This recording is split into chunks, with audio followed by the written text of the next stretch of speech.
Voilà, on commence cet épisode avec un septième indicateur de cette fluidité émotionnelle. Quand tu es dans la fluidité émotionnelle, tu vas avoir tendance à être dans une certaine ouverture, disponibilité. Les gens qui sont dans la disponibilité, qui sont capables d'être dans le calme, la sérénité pour accueillir les autres, c'est souvent qu'en fait ils ne portent pas avec eux des choses non dites, des choses qu'ils ruminent, des choses lourdes et désagréables.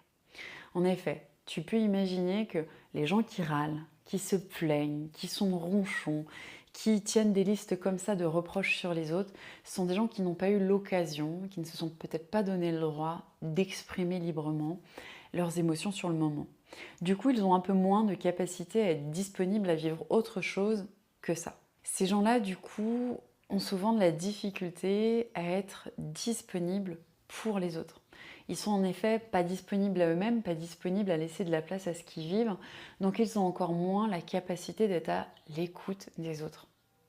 Tu peux remarquer des gens qui ne sont pas dans la fluidité émotionnelle quand ils parlent beaucoup d'eux ou qu'ils n'ont pas la capacité d'être dans l'écoute, dans l'ouverture à l'autre, parce qu'au final, ils ont encore beaucoup de choses à évacuer et qu'ils s'en donnent l'occasion dès qu'ils peuvent. Donc en te parlant de ce qu'ils reprochent à cette personne, de ce qu'ils reprochent à celle-ci,